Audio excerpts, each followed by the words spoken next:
Good evening, Love Bay family, and welcome back to the Mental Health Hour on Love Bay Afrobeat Music Talk Radio. I'm your host, Felicia Fishoff, registered psychotherapist and founder of Rooted in Resilience Psychotherapy and Wellness. And tonight, we are stepping into another powerful segment of the Insight Hour. Tonight's conversation is one that I believe is deeply needed, not only within our communities, but across generations. We're exploring the topic emotional safety for men.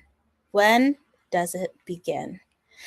Many men were never taught how to feel, only how to function. From a young age, boys often receive messages like, be a man, toughen up, or don't cry, reinforcing the idea that emotional expression is something to suppress rather than something to understand. But what happens when emotional safety is missing from the very beginning? Joining me tonight is counselor Nigel Buckner, who brings both professional insight and lived power into this conversation. Nigel is an associate mental health therapist and practicum program manager at Soul Care Christian Counseling and also serves at the Family Center of Northern Alberta. He provides individual and group therapy, leads workshops, and mentors future therapists across Canada. He is also the author of It's Okay to Feel, a children's book encouraging emotional connection between Black fathers and sons. Nigel is deeply passionate about social justice and supporting Black individuals in exploring their lived experiences, creating safe and affirming spaces for healing and growth. Together, we'll explore how family dynamics, cultural expectations, and generational trauma shape how boys learn to express or silence their emotions, and how those patterns can follow them into adulthood, relationships, and identity. Before we continue, just a gentle reminder that this show is for education and informational purposes only, and it is not a substitute for professional mental health care.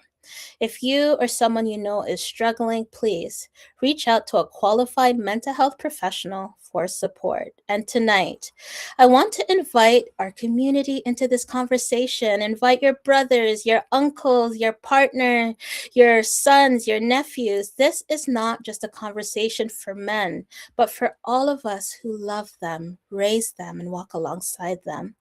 So, guess what, Love Bay family? The chat is open. We want to hear from you. And because emotional safety doesn't just impact individuals, it shapes families, relationships, and entire communities. So, we want you to be here with us, stay with us, because guess what? We're just getting started. Nigel, welcome, brother. Thank you so much for having me, Felicia. How are you Oh doing my today? God. How's your day going? I'm doing all right. It's March break, Yeah, the yeah, the boys are keeping me on my toes. yeah. But it's been a I good know week what so that's like. far. Yeah, Yes, that's good. yes. That is good.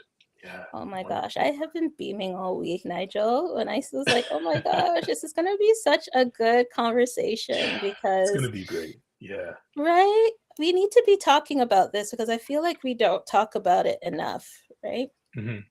So I love to start off these episodes by asking, why does our community need to be talking about this topic tonight?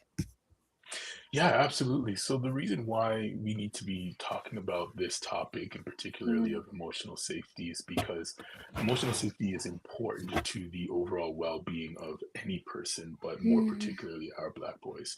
When we think yes, about our Black boys in society, they are often stigmatized, whether it's in the education system or in societal systems and institutions. 100%.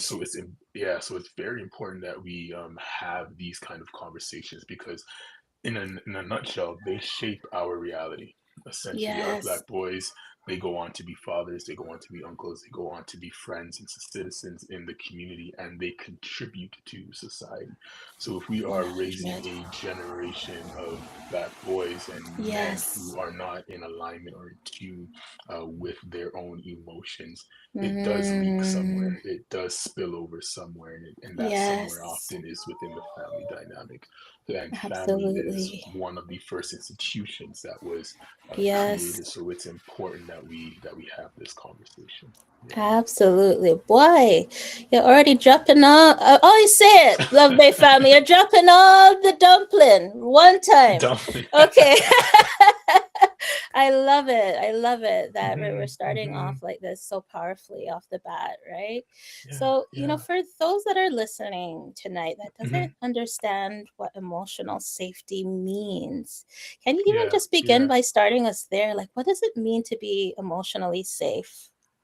Yeah, absolutely. So, emotional safety is the experience of being able to express your thoughts, your feelings, your Mm, vulnerabilities without any fear of judgment or rejection, ridicule, or mm, punishment, while yes, trusting that you will be met with both respect, care, and consistency. So, if we mm, were to summarize all of that, emotional safety is knowing that you can be fully human yes. without it being held against you, essentially. Woo! You could be Yeah, fully yeah. human. I love Hmm. that. I love that, Yeah, right? yeah, And I'm glad yeah. that you pinpointed respect because I know Hmm. based on our barbershop Tuesdays, respect has come Hmm. up quite a bit and how Hmm. important Hmm. that is for men and even from boyhood, right? Yeah, yeah. Mhm. Mhm. Hmm. Yeah. As yeah, and so, when it comes to creating safe space where boys Hmm. can feel safe enough to open up and to, really express how they're feeling, how can we begin to create these safe spaces for them and what are some of the barriers that they experience? Yeah. So we'll start off in terms of barriers. So some of the barriers that they're often experiencing is language. So one of the things that I've come Mm, to understand, and even in my professional and personal life experience, is the aspect that emotional literacy isn't common, so to say. mm, It isn't. We can't mm, assume that someone has the emotional literacy in terms mm, of being able to identify their emotions. So if mm, that isn't taught, if that mhm. isn't modeled, we can't expect a 16-year-old boy to know how he's feeling if the 5-year-old in him wasn't, if that wasn't taught for him, if that wasn't modeled, if Yes. that wasn't Mhm. encouraged or promoted, right? So I think Mhm. that's number one. That's one of the barriers in terms of language. The second barrier, I Mhm. think, is the aspect of institutions. So when we look at the aspect of education and schools, Yes. how are schools promoting that aspect of emotional expression? So if Yes. a kid or a teenager gets in trouble, so to say, is there room for them to express their Yes. frustration? Do they Mhm. have the opportunity to share their side of the story and what happened? Oftentimes, that isn't the case. So I'll use Yes. myself as an example. I remember frequently as a little kid in elementary Mhm. school, forever getting in trouble for talking, so to say. I was the Mhm. talker, Mhm.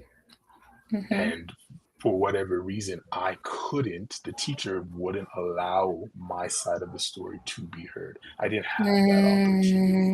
Luckily Mm. enough, I did have a mother who advocated for me. So when I came home Yes, from school, mama. that's right. So when I came home from school, Yes. how was school? And I would always share with her what happened. Best believe my mom was at school the next day. We're having a Mhm. conversation. What was going on? Right. So there is that Absolutely. aspect of the school institution, but also piggybacking with advocacy. Is the Yes. generation previous to us, are the people in authority advocating for these young boys, for children to express their self, to Wow. share how they are feeling? So I think those are a Yes. couple of barriers there. The Wow. earlier part of your question, I believe you asked, was the aspect of what spaces can be created, if I heard you Yes, yes. correctly. You got Yeah. it. You got it. Yeah. So when we think about spaces being created, I think the first space starts at home. I think that's number one. Before we can have any Mm, expectations at school or after school programs or anything like that, it mhm. first starts at home. What are we modeling at home? What is the language being used at home? Mhm. What is the precedent that's being set at home? Because one of the things, I Mhm. think it was even just this past week, I was thinking about it, and one of the thoughts I was having is that how can we expect our teenagers to be aware of how they are feeling when we didn't model that for them as kids, when we didn't Yeah. give them that space for Yeah. them to express?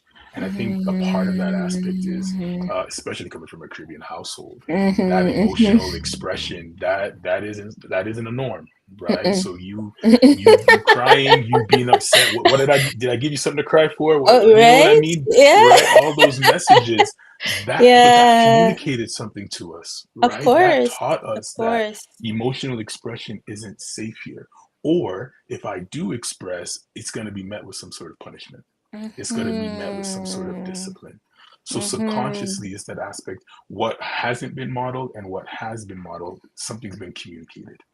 So whether we're Mhm. doing something about it, whether we're not doing something, something is always being communicated. I think that's what we have to lean into and understand, that Yes. within the home, we're always communicating something. Whether we're aware of it or not, our Yes. children, our child, our children, they're paying attention. They are definitely aware. 100%. Yeah, yeah, yeah. 100%. Hmm. And I think that sometimes we don't realize that at home we're actually modeling um, how so our children can actually begin to interact in the world around them, so whether Yeah. it's at school Hmm. or later on in their career, in their Hmm. relationships, right? And I know that it's hard because obviously I know we talk about respect for men, but for Hmm. Caribbean people in general, Yeah, yeah. respect is huge when it Hmm. comes to certain dynamics, especially within the home, Right. right? But Yeah. I feel like sometimes we see emotion as threat, Yeah. right? But when really it is just an avenue of processing, Hmm. Hmm. processing whatever it is, right? Right. It's actually a natural response Absolutely. to processing whatever we're going through. Hmm. Hmm. Yeah, and absolutely. So, like, even Hmm. speaking to that aspect of like it being a Hmm. response, it being something that we are processing, that is something that Yes. needs to be modeled, right? Because if we when we think Yes. about it from the aspect of home, a lot of the things that we see and what's been modeled, I would even say comes from like a solution focused lens, in terms of we don't get to Mm, see the problem, so to say. We don't get to see or know mhm. what mom and dad are navigating. We're just seeing the solution. We're just seeing things always Yes. working out. So that aspect of processing, Mhm, processing this mhm. difficult moment, processing when I feel stuck or I'm not sure what to do, we don't get to see that. So because we don't get to see Yeah, that, our kids also don't get to model that, right? So if it's yeah, not being modeled at home, the first time they're really going to experience that processing or being put in a situation to process is at school. And if they don't have the school, 100%. if they don't have the skills to process at school, that's when those labels come in. That's when maybe your child needs to be assessed and all those different things, just because that skill Mhm, set hasn't been there. And again, under the umbrella of mhm. Caribbean household, it is that Yeah, reframing. We have to learn as parents to let our children see us struggle. Let our children see yeah. us be stuck. That vulnerability, Woo. that aspect of Mhm. vulnerability, that has to be modeled. We have to let our children know that we Yeah, aren't perfect. We make mistakes. We didn't always get it yeah, right.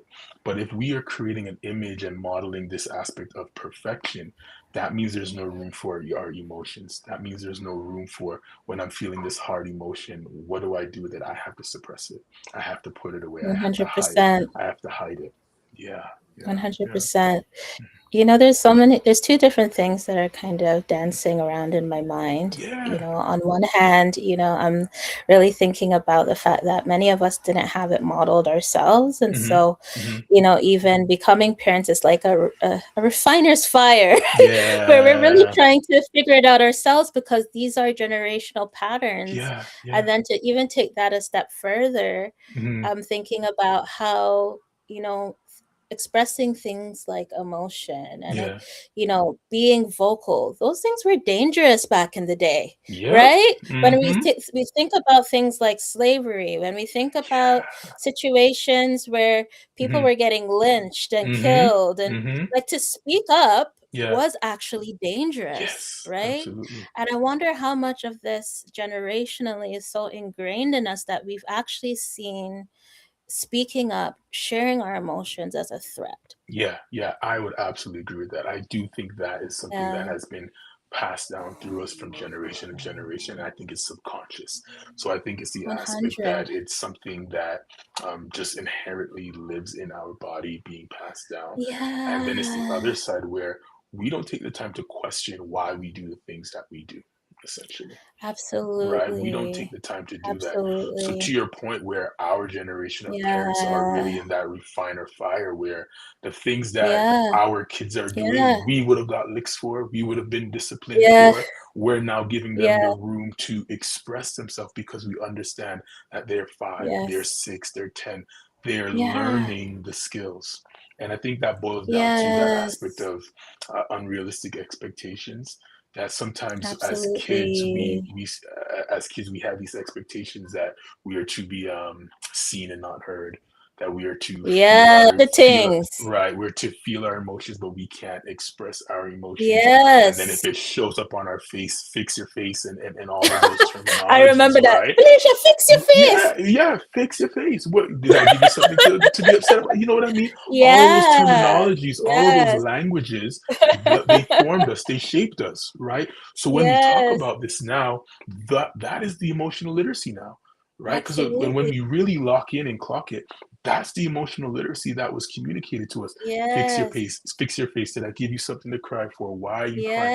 All of Yes. those languages, that's what stuck with us. So now when we grow up 100%. and we're teenagers and young adults and adults and we feel these difficult emotions and it shows up on Yeah. our face, when somebody asks us what's wrong, our response is I'm fine. Because then Yes. that processing skill, that ability to process has been missing, right? So it's Absolutely. absolutely so vital, so vital that we 100%. grow in that awareness and allow ourselves to redefine what it means Mm, to feel. Because for yeah. us, it is that uncomfortable moment and feeling of, wow, I'm allowing my kid to express themselves for something that I would have been disciplined for, right? Absolutely. And I see that even with my own kid. My kid is Yeah. 5, and the things that and it's that that experience of when they're outside, they're this angel. Everybody says they're great and wonderful, but at home, Mm, this is where that training comes, right? So he gets to express himself absolutely. and do all the Yeah. things. If I told people the stories that my son does at home, they would not believe it because when he's on road, he don't act like that. He is Mm-mm. this wonderful, regulated child, and I give God thanks for that. Yes. But he's Yes. able to display that because at home he's able to express his emotions. 100%. Yeah, yeah. You are listening to the Mental Health Hour on Love Bay Afrobeat Music Talk Radio. Please Mhm. like, share, comment, and subscribe. And don't forget to download the Love Bay Radio app on Apple and Google Play. Visit lovebayradio.live to support the station. Your donations help us continue serving you and our community. You can reach out to us at 437-778-3299. We are here serving you 24/7. Again, the chat is open. Let's hear from you. And we have some comments in the chat. Yeah. Uh, so right now we have some messages from Convos with Carrie 2025. Thank you for dropping in. So she says, facts. I totally believe in giving children room. I just think society has gone a bit left with it, with Mhm. giving the freedom without guidance and keeping what worked as well from the past. Did you want to speak to Yeah. that, Nigel? Yeah, absolutely. Listen, Yes. Great that is so comment. real because it is that Mm-hmm. duality. And what I'm learning Yes. in my personal life and also professional life is that we are living in duality more often than we think, right? So it is Yeah. that aspect. And I've sat with that and said, Yeah. wow, my son is doing things that I would have gotten disciplined for. And the aspect of like, am I really gonna let my son grow up and not even get half the discipline that I got from my parents? But then when I Yes, sit with that, I think about the long term and I think about, well, how did that impact me? And I think that's where we're starting. We have to look at the impact. we What have is the to. impact of us disciplining our kids or giving them a fraction of what we experience? How is that going to impact 100%. them? Can I Right? give you a How is little that going comedy to, break? I'm yeah, going to of give you a little course. comedy break because this week I was Hmm. thinking about this very thing, right? And I said, these kids don't really know what it was like to grow up Don't in a know. Caribbean household. So I said, okay. So I send my youngest upstairs. I said, Siki, go to the bathroom and go get me the thing. And Hmm. so then he's like, "What thing?" I said, "Go get me Yeah, the thing." So he's yeah, there. He's yeah. trying to figure out what I'm talking about. So Hmm. he came Hmm. back down. Hmm. First, he brought me some Yeah, toothpaste. I said, "No, if you don't get me the thing, I'm gonna beat you." So he went right, right. upstairs, Yeah, yeah. and then he's Hmm. like trying to figure, and he's laughing as he's coming down. And I said, "Yeah, this is what it Yeah, was like this is when I what it was was growing like. up." Okay, you had Hmm. to figure This out is what the thing was. exactly, exactly. But and it is that aspect of what was modeled to us, what we 100, experienced as kids growing up, right? So we do have that opportunity to hold both worlds in our hand, and that's the duality. 100, We're 100. holding our lived experiences and we're holding the experience we want to have for our kid or for our children. And it Yes, is that aspect of trying to merge it. There are things that our 100%. parents did with us that were necessary, that were Yes, vital, yes, and helped shape absolutely. us be the person that we are. But there are 100. other things that were left field and were wild, and we are not going to allow Yeah, our kids to experience that. So it is that yeah, merging, right? yes, So if yes. the most basic thing, we couldn't call our parents by their first name. That wasn't a thing. But my son stays calling me by my first name. Hey! But I also understand, for me, it doesn't bother me, right? Yes. And that's Mhm. the thing, is just what works for me and what works for our household. There, we got to Yeah, find that balance, right? So there are absolutely, values that our parents instilled in us that are necessary for absolutely, when it comes to raising kids. But there are absolutely, other things that we are molding and shaping and finding what works in this day and age. And absolutely. and even with that, I think it's also understanding that our kids are human, right? Our boys are human. They have their Yeah, own characteristic traits. They yeah, have their own personality, their own temperament. We got to learn them. We got to learn our 100%, kids. We have to know what 100%. works for them when it comes to discipline. So Mm, for my kid, yeah, the spanking, the hitting, it doesn't work for him because of his mm-mm. temperament. Yeah, Talking hard to him, talking rough to him doesn't work for his temperament. He is yeah, emotionally in tune with himself. So yes, any sort of hard talking, he feels it instantly. yeah, So we have the approach of, it's more conversation based. I yeah, need to understand why you did what yeah, you did so I can correct that.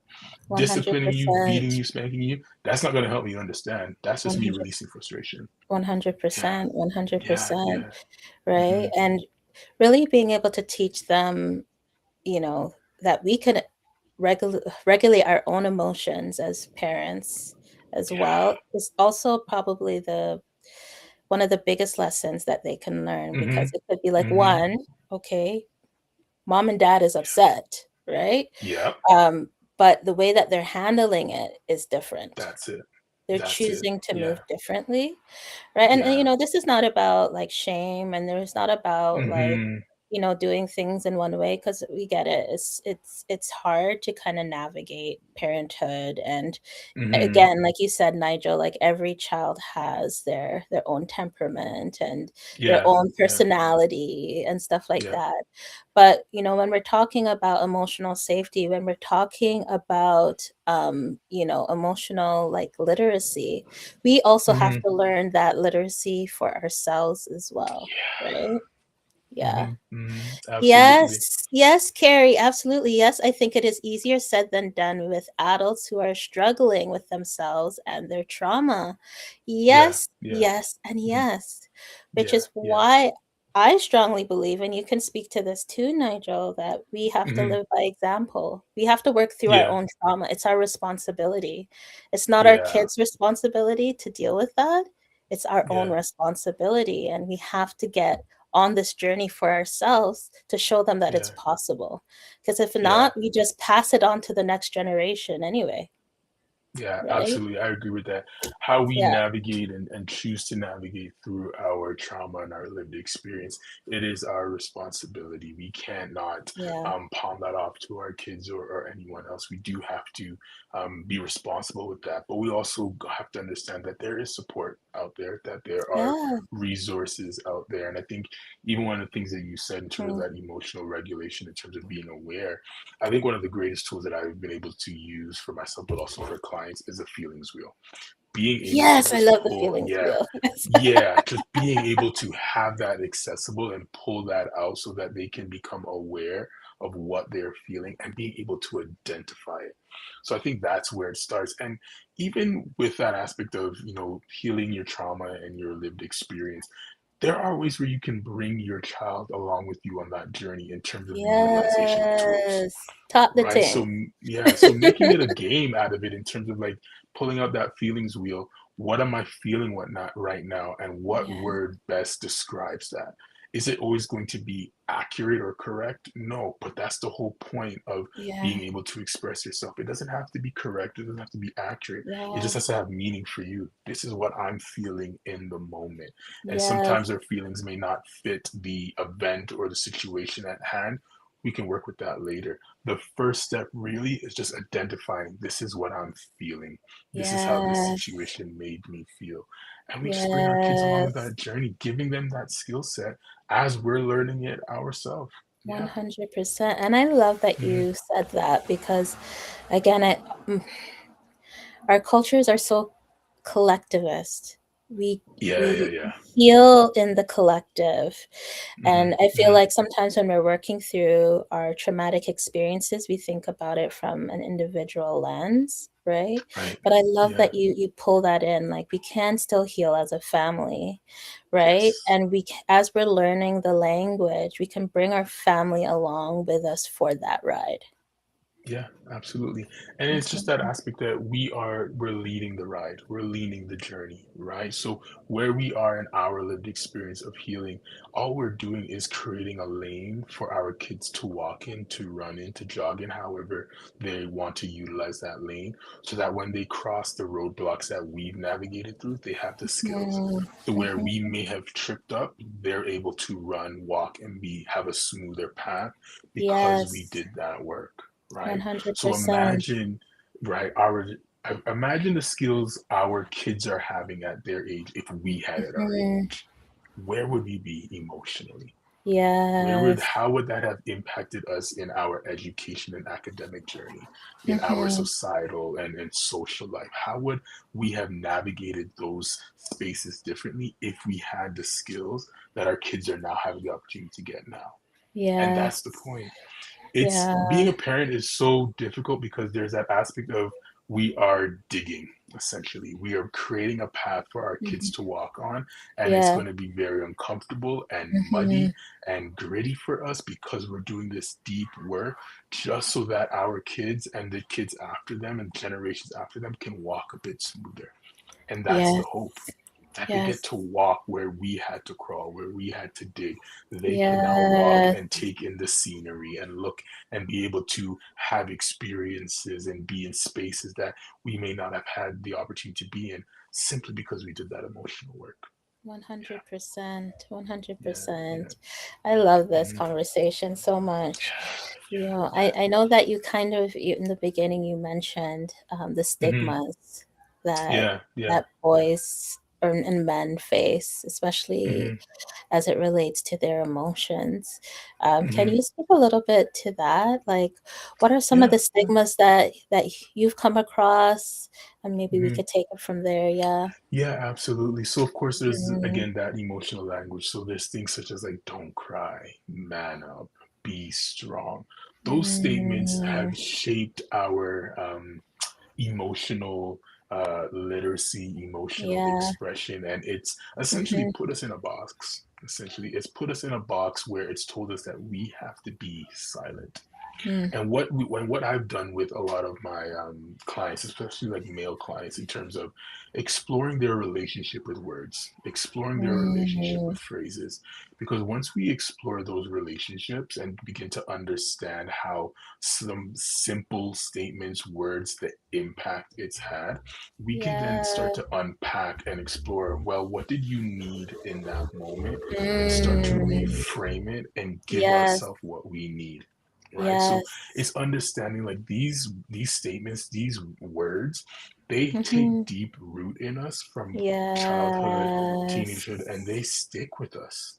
So Can you give us now, some examples? yeah, Like, what are some yeah, common ones that you come across when you in your work with men, or even that you've yeah. experienced yourself? Yeah. Yeah, yeah. So for me, it was Mhm. that aspect of man up. That was the biggest one that I experienced in my own personal Yes. life. So, as a Mhm. teenager, I did sports, ran track, and I did soccer and things like that. So that aspect of having to be strong, having to man up, it meant that there was no room for me to make mistakes, and there was no room for Mhm. me to check in with myself emotionally. So in my personal life presently right Mhm. now, I'm navigating and working through the aspect of how being an athlete has actually shaped my thought process. Wow. So yeah, Yes. so right now with that is the aspect of, because I played soccer. So in Mhm. me playing soccer, there's that aspect of I always have to respond. So if we make a mistake, there's no Mhm. pausing, wallowing, oh my gosh, this happened, da da da. I have to respond. I have to make a Mm. tackle. I have to sprint back, whatever the case may be, I have to Yeah. respond. So Yes. now I've been out of the game. I haven't played soccer in almost over 10 years now, but I'm married with a Mhm. child. Yeah. That emotional aspect is something I now Yeah. have to work through, because when something big happens or we're navigating something within the marriage or family, there is Yeah. just me responding. That emotional Mhm. aspect, I don't, I was at a point where I was telling my wife, I Yeah. don't got time for that. I can't sit in the emotional aspect of it. I need a plan. I need to Mm. respond to this. Once we respond and we're Mhm. good, then we can talk about it. Simple as with soccer as well. Once the game's Yeah. done and we won or we lost or whatever the case, then we can debrief. But when we're Yeah. in the middle of it, there's no emotional connection, talking, all that. I'm my head is down. I need to respond. I need to get out Yes. the gutter. We need some sort of room to breathe, right? Yeah. So that's a lot of the things. So there's that aspect of these statements. It blocks that emotional connection for a lot of young Yes. boys, being that Yes. emotional connected to themselves. So now when they're Yes. adults, when they're married or in high corporate jobs, or whatever the case may be, that emotional aspect, it's so Yes. distant from them. So when they're now Yeah. put in positions where they need to draw on that, when they need to connect to that, it's so Mm. foreign. They don't know what to do. And for some of them, that's where other things Yes. come up, where like stress and panic and all of these Yes. different things, because they don't have Yes. the skills to manage. Yeah, yeah. Absolutely. Good Hmm. evening, Miss J. Welcome to the chat. Yeah. Hmm. Hmm. Miss J, she has her wonderful, wonderful show. She's also one of our hosts. Welcome, Wonderful. welcome, Miss Welcome. J. She does the Business Weekly here on Love Bay, and she is Okay. phenomenal. So Wonderful. check her out if you have Hmm. not done so on Hmm. Thursdays. Wonderful, wonderful, wonderful. Hmm. Yes, I'm so glad that you talked about that, Nigel, right? Because Hmm. I think that it's so important. It's so important Yeah. to kind of, go through these narratives and Yeah. really Yeah. see, like, okay, so how has these certain stigmas really impacted the way that I think, the way that I respond to certain things, the way that I see Yeah. myself, right? Yeah. And Yeah. so, like it is, and this impacts everything because it, like I was thinking, even in the school system, like we were mentioning earlier, Hmm. even in like, work settings when we have to learn to self advocate for us, especially in these systems, we have to know how to Yeah. advocate for ourselves in these Hmm. systems. Hmm. But if we're still being held back by certain things, and Yeah. we don't have that emotional literacy, it does have Hmm. an impact. Right, right, absolutely. And this is Mhm. why being in certain spaces or connected to certain individuals is so important, Mhm. right? So, as I shared earlier, like my mom was one of my advocacies, so a person that Yes. advocated for me. But it's also the Yes. aspect of, okay, certain individuals don't have a parent in their household that can advocate for them due to other Yeah. commitments and things like along those lines. Where does that advocacy come from? That's why guidance Mm, counselors are important. That's where programs such as Big Brother, Big Sister are important. Or if you grew mm, up in a church community, having an older young adult or youth that can yes. mentor you. Being Yes. in community is one of the essential things so that that emotional expression skill can be developed. It's Yes. vitally important for that to happen in order Yes. for us to challenge these stigmas, in order for us to Yes. challenge the stigmas that are taking place in these institutions. We need people in these institutions that are advocating. We need people Yes. in these positions of authority that can speak to the lived experiences of the Black community. That is what we need. Absolutely. And it's Yes. happening. And that is the Yes. joy as well, that it is happening. Absolutely. Yeah. Absolutely. Yeah. Yes, Hmm. advocacy is key, right? It's so key. It's so key. 100%. Yeah. Yes, Hmm. absolutely.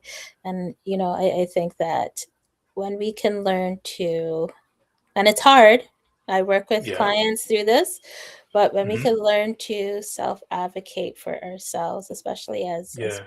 as parents as well, we Hmm. also are Hmm. able to teach our kids how to do it when we're not around. Yeah. Right? Absolutely.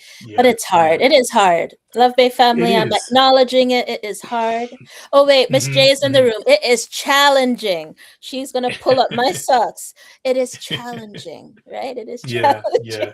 It is, but it is that reality, right? It is challenging. It is hard because again, these are Yes. skills. These are things that we're having to do, and in order for all of that to happen, and you were getting to it in terms of just like being reflective. We have to confront ourselves. There Yeah. comes a point in time where, as a young boy, young Black boy, teenager, young adult, whatever the case may be, we have to confront ourselves and realize and come to terms that something has to change. And I Yes. think that's a part of it as well, that when it comes to the emotional expression, something has to change. When we reflect on our friendships, relationships, whatever the case may be, something has to change. We have to be willing to confront ourselves so that we can be the best version of ourselves, essentially. Yes. Yeah, yeah. Nigel, I Mm, know I'm a queen bee right now, right? But I want you to speak to the men right now because mm, for the men that are listening tonight, that they're mm, like, okay, so I don't have the emotional literacy. I hear that, or yeah, maybe I do, yeah. and I need to teach my kids, or whatever the situation may be. Where do they go Hmm. from here? So we're talking about where it starts, but where Yeah. do they go from here? Yeah, there are a lot of places that men can go. I think it's again starts with community. So we're going to Mm, start there. Who are you connected to? Is there yes. men in your life that you are connected to, whether they are your peers, whether they are older than you? Are you connected to them? Are Mm, you being vulnerable with them? Are you sharing with them some of the things that you have been experiencing, some of the things that you are navigating through? mm, What are the relational dynamics? So we'll start there in terms of who are mhm, you connected to. The second area mm. that we can look at is the aspect of what are your struggles, right? So Yes. we have to confront. It starts there. So after you build a community, you also have to confront yourself within the safety of that community. So what Mm, are the things that you're struggling with? What are the things that you want to change? And we start making small changes one by one. One of the things that I do with mm, clients when it comes to that aspect of reclaiming self, reclaiming identity, mm, and advocacy, I always tell them before we can do it outside, we have to do it inside. So, what does that look like for you practically? What is one thing that you can commit to doing between now and our next session that represents mhm. that internal advocacy for you, that it Yes. represents you reclaiming self? So, what is the Woo! small changes that you can make? Yes. Is it the aspect of having that feelings wheel readily available? Or is it the aspect that I'm going to start practicing taking a deep breath before I respond to my kid? Whatever that may be, Mm, start. I'm not going to tell you to go to therapy if you're not ready for therapy. I'm not going to tell you that. but there are practical things that you can do that can create a space where it's safe for you to be vulnerable, but also for your son to be vulnerable with you, or for other men Mm, around you to be vulnerable with you. So I think it starts there. mm, I think it starts with that aspect of community, and I think it also starts with the aspect of confronting self. And yes. then it's that aspect of building that emotional literacy. Mm, Taking the time to build your emotional literacy is going to be important. yes. Saying you're angry, saying you're fine is not cutting it anymore. We are in 2026. It ain't Mm-hmm, cutting it mm-hmm, anymore. mm-hmm, We mm-hmm. have to expand our emotional literacy. We have to expand what it actually is that we are feeling. And is it uncomfortable? Absolutely. I'm Yeah. not going to sugarcoat it. I'm not going to lie to you. This is uncomfortable. It's uncomfortable because it's a new skill. It's Yes. uncomfortable is because we are being challenged to develop something that we haven't been challenged to develop something before.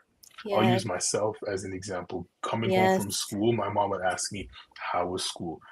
I'm fine. It was fine. Got me out of everything. That's it. Didn't have to expand, didn't Uh-huh. have to give any more details. I'm fine. It was fine. Got me out of everything. Mm-hmm. I got married, blew up my whole world. I'm fine. It was fine. Gets me nowhere now. I Yeah. have to dig deep. I have to say, well, this is what came up for me. This is how I'm feeling. Am I perfect with it? Absolutely not. Are there times where I slip Absolutely. into what is comfortable in terms of I'm fine, it was fine? Mm-hmm. Absolutely. But it's understanding that I'm committed to growing. And that's what it Mm-hmm. is. What Yep. does commitment to growth look like for you? Mm-hmm. How can we stay Mm-hmm. committed to that? And that's where that community comes in. That's where it's finding that space, brotherhood, and things along those lines. That's where it's getting that Yes. emotional literacy. All of that. It's one. We put that in one big pot and we stir it around, and the change will come. Yeah. Absolutely.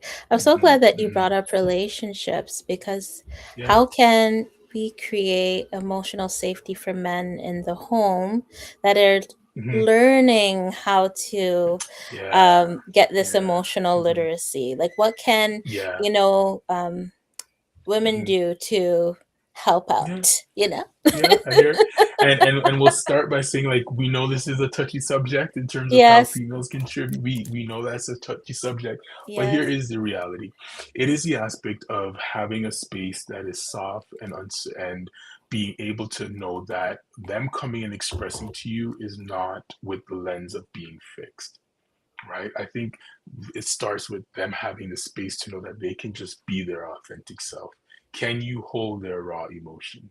Mm. Because when you really get a man talking and they share, you'll be surprised at things that they are actually holding in the palm of their hand, the things that they Yes. are thinking about. But it's the aspect of, do are you safe enough for me to let this go? Mm. Because that's the reality. And I think it's because of the societal standards and norms and the pressures that sometimes for men, what happens out there, we bring it home as well. So we have our armor on at home because of one experience. Mm. But when we did Mm-hmm. share and you responded a certain way, it reaffirmed everything outside. So now it taught me that I now have to keep this armor on outside and inside. And sometimes that Mm-hmm. is heavy. Sometimes that Yes. is weighty. So it is that Yes. aspect of, can I express without being ridiculed, without being demonized, Mm. without being punished? So it is that aspect for females as well, that Yeah. sometimes we got to hold our tongues. Sometimes we have to take a deep breath and just sit with the emotions that our partner, our husband, our whoever the case may be, is expressing to us, because it is going to Mm. be uncomfortable for you too. It is going to be that new skill, that Absolutely. new reality, that wow, he's sharing with me. I need to honor Mm-hmm. that. So sometimes it's going to Yeah. be the aspect of honoring it before we challenge it, honoring it before Yeah. we offer any sort of correction, and just sitting in Mm-hmm. what's being expressed so that he knows that, okay, I shared this. This is how she responded. She didn't challenge, she didn't ask questions or try to fix me or anything like that. She just listened. And I think Mm-hmm. that is where it can start. Yeah. Yeah. What is Hmm. the impact of wearing that Hmm. armor all the time?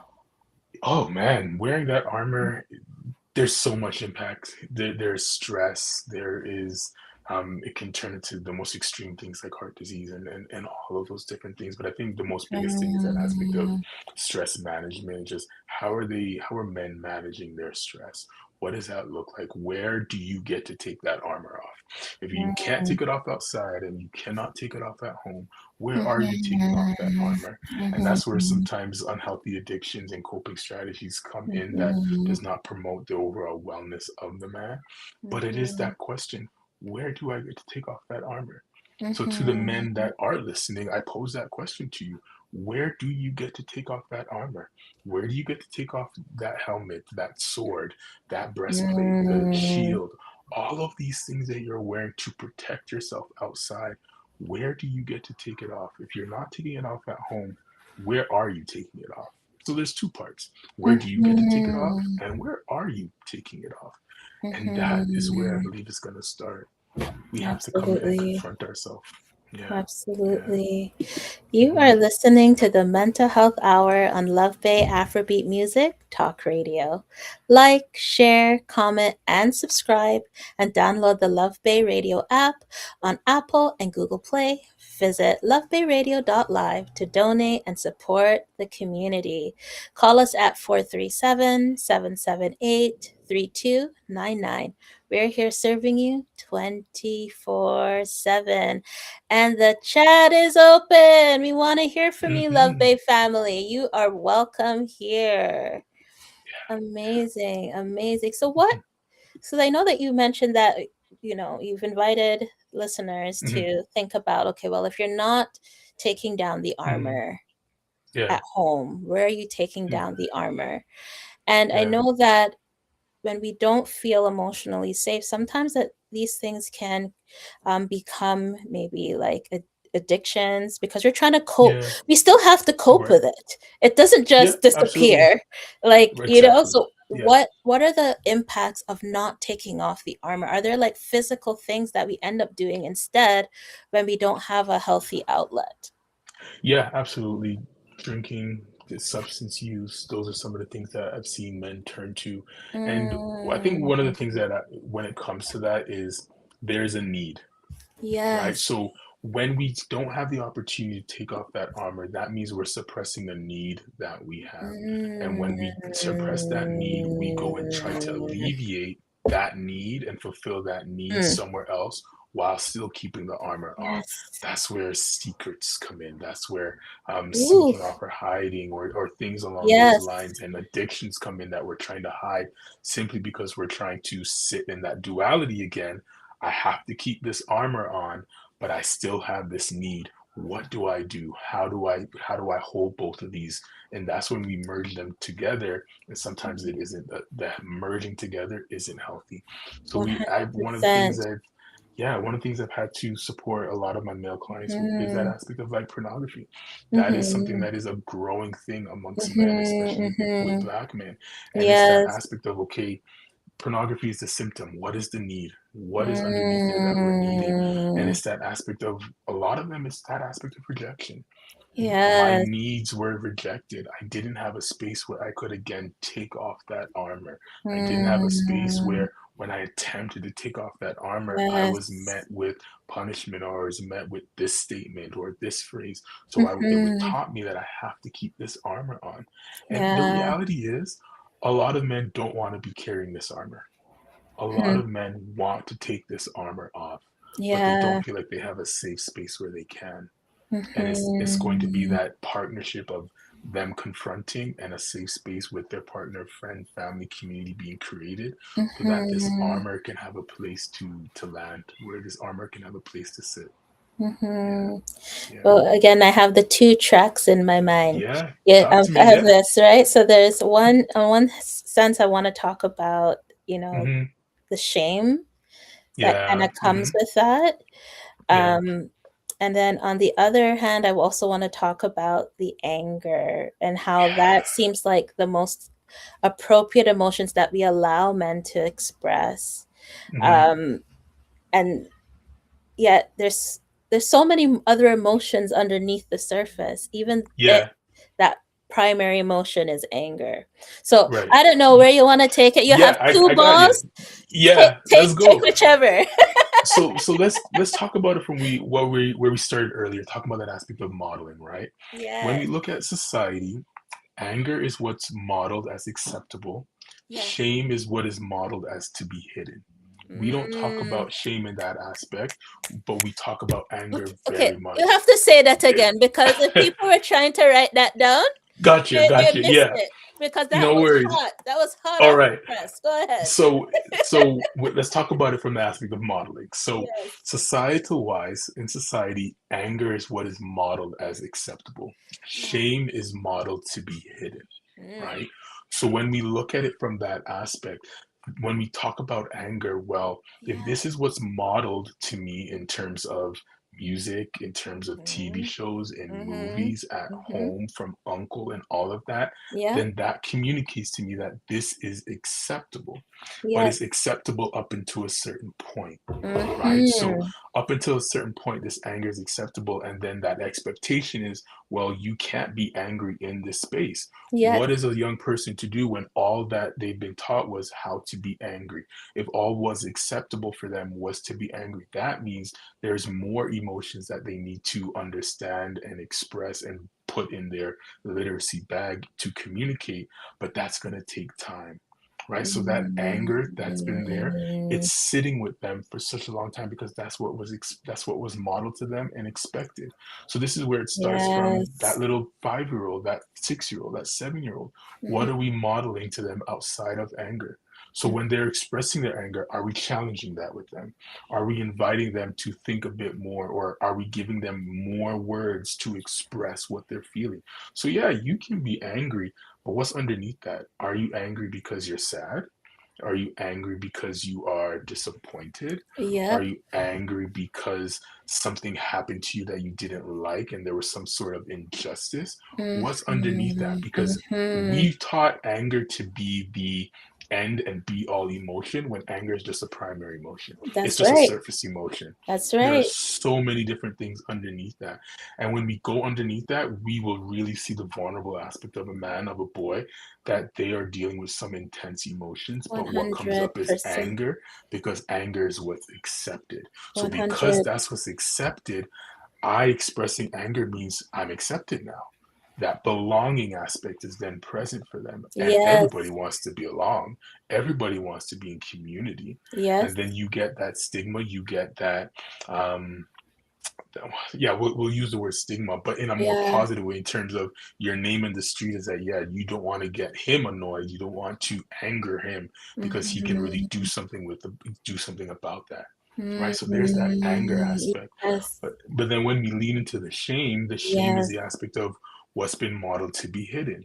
So Mm. this is where we be so surprised when our kids in their Mhm. adult years come and have Mhm. conversations with parents and say, yeah, when I was a teenager, this is what I experienced, this is what I was navigating, or this happened to me when I was 7, and parents don't even remember that. And then there's that shock factor of like, oh my gosh, I didn't know you were dealing with that. It's because shame was hiding it.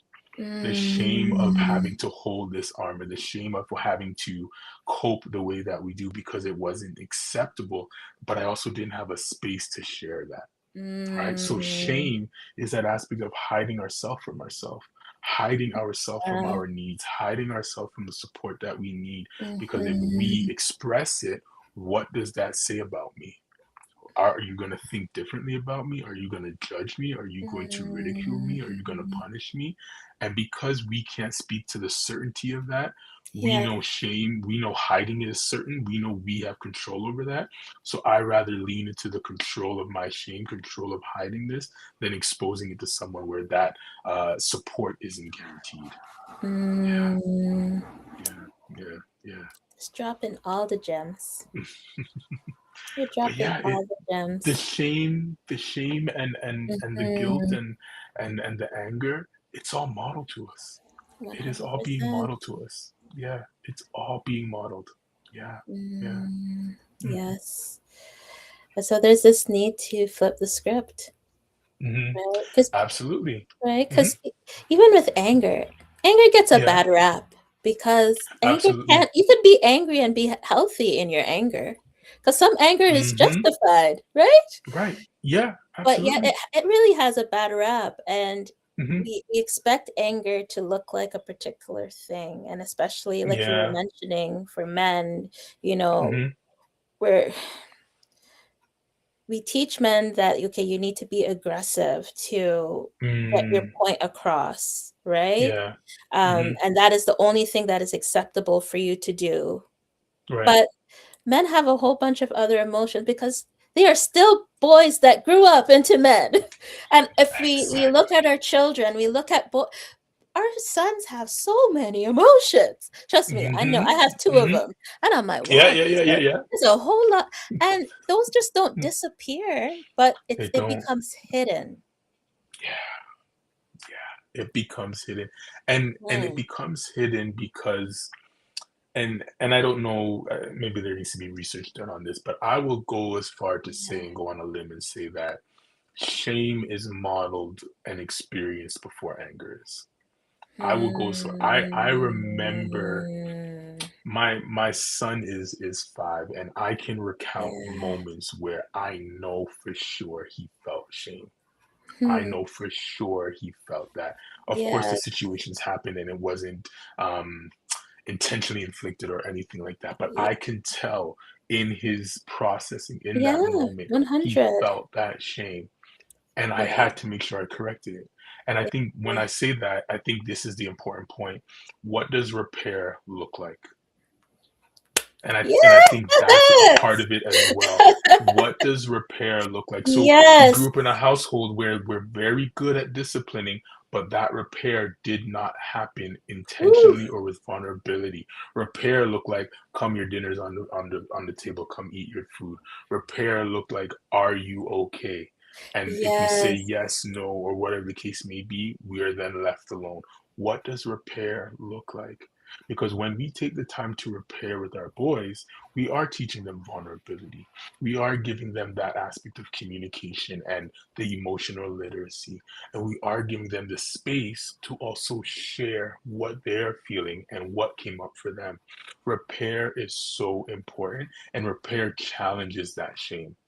Because Mm, when we're not offering repair, we're leaving our 5-year-old or 6-year-old to their own thoughts, to their mm, own devices. And if we continue that pattern when they're 16 and 17, yeah, it's going to be that much harder. Yeah, there's a reason why they aren't talking to you because repair wasn't done when they were kids. Repair wasn't offered after the discipline, after the correction, however that may look like. There mm. must be repair after you discipline, I love you is still necessary. Yeah, You yeah. know, Nigel, we're Mm, gonna have to do another show because I don't think the hour absolutely. was, and I'm gonna say Yeah. this on the air to hold me accountable. Love Bay family, you have to hold me accountable because I feel like Yeah. we've just literally began to scratch Scratch the the surface surface. on this Yeah. because it is so Yeah. deep. Because this Hmm. whole piece about repair is so important, right? Yeah. Yeah. Yeah. And how do we begin to like move into healing if we don't understand the work of repair, and what does Yeah. the lack of repair do Hmm. to our bodies and our nervous system and how we Oh hold man. on to things, Yeah. right? Yeah. Ooh, Yeah. we have this is a great question. What does repair look like? Oh, Yeah. Repair. So I'll use mm-hmm. myself an example in my home. Repair starts with an apology. Repair starts with saying I am sorry if I'm in the wrong or whatever the case may be. That's where Mm, repair starts. Repair start also includes the aspect of after there's discipline, bringing them close, not pushing them away. So yes. one of the things for my son is that after repair happens, he's a feeler, he's a cuddler. So after repair happens, we cuddle all the time. We'll sit on the couch and have a nice little cuddle moment while we're watching whatever show that he's watching. Repair is me Mm-hmm. telling him that I love you, even though I'm upset, I still love you. Right. So those are some practical Yes. ways where what repair can look like. Yeah. Absolutely. Yes, Yeah. Miss J, I agree. We have to do another show because this is just too Yeah. juicy. Yeah. This is too sweet. I am just Yeah. like, Mhm. oh Part man, two. Part two we on have to, repair. you Yeah. know what? I have a few slots open in the fall. I'm gonna have to bring you back if you're free because Yeah. I think, Let's do it. yeah, let's do it. All right, we'll talk after the show because I think Yeah. that we need to do a part two to this because we Mm-hmm. don't talk Mm-hmm. about this enough, and No, we don't. Yeah. it's so important. I want you to do a Mm-hmm. shameless plug. I hope you brought your book because I make sure. Oh my Yeah, goodness! if you want to go get it, go get it. I will I keep have to find a the love copy. big. Oh my gosh! Where's I'll have your to run book? upstairs. Yeah, all I right, can go grab run it. upstairs. Go grab Give it. me Go a grab minute. it. All right. Yes, yes, yes. So, Love Bay family, I need some questions in the chat while Nigel goes to go get his book because I think it's important that, as a community, we're supporting each other. And I mean, Love Bay. This topic is so needed. It is so important. It is so refreshing. Yes, Miss J, I love that too, right? We got to support each other. um, we have to be talking about this because society has told us what has created a narrative about our men and our boys, and a part of reframing this narrative is by having these conversations, right? And then it's also the action that we follow it up with after, right? So I hope you're enjoying these topics, Love Bay, because this is for us, right? This is for you, this is for me, this is for our families, right? And in order for us to see change as a community, we have to be talking about these topics. Amazing. So, you know what? While Nigel is going to get his book, I did want to talk about next week's episode. So, next week, we're going to be diving into the conversation in honor of Women's International Month. Um, we are going to be talking about bring your whole self, but not that self, the workplace lie. That is coming up next week with the Real Talk panel. So I'm going to have Roxanne Francis, I'm going to have Natasha Pennycook, Charlene Lex, and Shanique Edwards join me for this amazing conversation again in honor of International Women's Month. Nigel, you're back. Please talk about I your have book. Wonderful. Yes, Thank you so much. of So I do course. have this book here called It Is Okay to Feel. I wrote this book in 2023. The purpose of Yes. me writing this book was to foster that vulnerability between emotional expression between fathers and sons. I found that it was a necessary Mm, need at that time, and it's still prevalent to this day. You can find this book on Amazon. All the proceeds are, I'm still donating them to other organizations and things like that. But this is yes. something that was dear to my heart. It's definitely a book that I would say is a testament to my father. I think I even dedicated a part of I dedicated the book to him because Ooh. I can honestly say that my dad was someone that always dared us to dream big, always dared us to do things, and he Yes. always say, you could be an author, you can be this, you could be that. And so for me, this book was a real testament in terms of having this vision and just Yes. executing it. So yeah, you can find this book on Amazon. Okay. Yeah. Okay. I'm gonna ask you to give us a little Mhm. sound bite. You can give us a little sound bite, like Absolutely. a little sentence or two. Yeah. Absolutely. Absolutely. No problem. No problem. So I'll start on the drive home.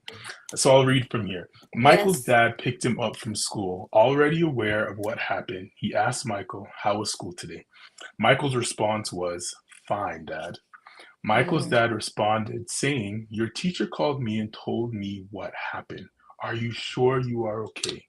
Michael said, "Yes, Dad, I'm fine." As they sat at the park eating their ice cream, Michael's dad said to him, "Son, it's okay to feel. It's okay to talk about what you are feeling on the inside. I'm here to help you." With tears in his eyes, Michael started to share. Okay. Yeah. Okay. Can you Hmm. talk? Because we got some extra time, and I know when we Okay. get Yeah. this extra time, it's Hmm. because Hmm. the topic is so sweet. Everyone in the Yeah. back is like, "Whoa, we can't cut it off yet." So I got the Okay. green. Yeah. I got the green. We have a little bit more time. So Let's even go. this Yeah. soundbite, I Hmm. love how this Hmm. models exactly what you were talking about earlier. by Yeah, yeah, creating the space. I'm gonna just let you go with that because that was yeah, yeah. beautiful. Absolutely, yeah. So again, in the story of this book, Michael experiences a form of racism at school, and it impacts him. Mm, And his teacher is the first one that noticed it, and teacher notified parents in terms of what had happened, and parents attempted to explore what happened, giving him the space to communicate. And of yes. course, Michael, feeling that shame of what took place at school, was very reluctant. But Yes. eventually, in this comfort and safety of his father, Mhm. he was able to open up and share. Because some of the Yes. lessons that I wanted to intentionally put in there was the aspect of how important it is for teachers to be aware of what's happening at school. One of the things that Mm, I'm noticing is that administration is, and I want to be politically correct, but they're very good at touching but not holding a lot of intentional important issues. So they're very good at touching it, but they don't want to hold it. And highlighted in here how important it is for the teacher not only to touch the issue, but to hold it in her hand. Holding it in her yes. hand was Yes. advocating and sharing it with the parent, not in a way that was Yes. demonizing or making or Mm, demonizing Michael, but sharing that this is an experience that he had, and I want to support you by letting you know about this. The mm, teachers were the ones that let Michael's parents know, not Michael letting his parents know, and I think mhm. that's important. The second Yes. aspect is that space where Michael's dad gave him the space to share. Was he reluctant? Absolutely. But it was important that Michael's father was still persistent. He was still persistent in creating that space, still persistent in asking him, are you Yes. okay? Are you sure? It is okay to question our kids on their emotional stability at that present time, or Mm, how they are feeling emotionally. The first answer is not always the right answer or the yeah. truth, so to say. Yes. So we have to be persistent. And then, of course, Yes. Michael's father creating that space for him to share, and then Michael opening up.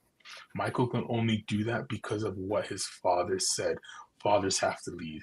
They have to lead with curiosity. They have to lead with vulnerability, and that's the premise of the story. That's where it starts, and that's what takes place. Woo.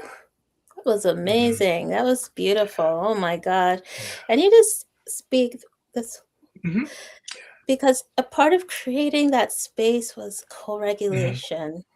Yeah. Yeah. Can you speak to Yeah. that just quickly? Absolutely. So while it's not in the book, we know that this is a lived experience and a reality that anybody that brings harm to our kid, we're blackface. It's on site. We know that. Yo. But that isn't what we can, right? So that isn't what we can model to our Yeah. children. So I have that conversation with my wife. I say, like, when our son is away, we have that conversation. I say, Mhm. listen, anybody talks to my son any certain way, does anything, it's on site. You don't trouble my kid.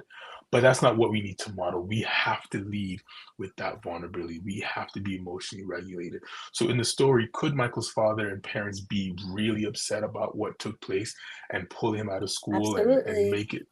Absolutely, I and they're mean, within yeah, and their there's of rights. course there's place for They're that. Yeah. in, yeah, there's absolute place for that. But I think it's the Mhm. aspect of prioritizing what's important in this moment. The Yes. important thing is establishing emotional safety with Michael and checking in with him first, making Yes. sure that he's okay. Once that happens, then we can go through and have all the conversations that we need to have. But we Mhm. need to make sure that our son is safe first. We needed to make sure that Michael is Yes. safe first. So that emotional regulation aspect on the parents' part is necessary, because Yeah. if Michael shared with them and and his dad was irate and he was upset, he would have missed Michael and what he shared. And Yeah. sometimes that happens. Sometimes in our wanting to come to the rescue for our kids, come to the defense for our kids, we miss what they are sharing. Because sometimes coming to the rescue for them is simply just holding space. Because space wasn't held Yeah. at school, space is being held at home. So Yeah. sometimes we have to ask ourselves, is this response beneficial for my kid, or is this more Mhm. so beneficial for me? 100 Yeah. because a big part of safety is being seen. Mhm. Yeah. Yeah. Yeah. Yeah. And you right? can see that in the book. Michael's father gave him the space to be seen. Yeah. Mm. Love Bay Mm-mm-mm. Family, you can find this book on Amazon. I'm gonna have to order my copy. I haven't ordered my copy yet, but this No worries. tonight, Yeah. I'm like, I need to do this. And Yeah. so, Yeah. wow, Hmm. what an episode. As we come Absolutely. to the end of tonight's Insight Hour on the Mental Hmm. Health Hour, I want to thank you, Nigel, for joining us and for sharing such thoughtful and necessary Hmm. insight on emotional Hmm. safety for men. Tonight's conversations reminds us that emotional safety doesn't Hmm. begin in adulthood, it begins in childhood. Yeah. Hmm. And in the Hmm. messages we receive, the spaces we are given, and the permission we are or are not Hmm. Hmm.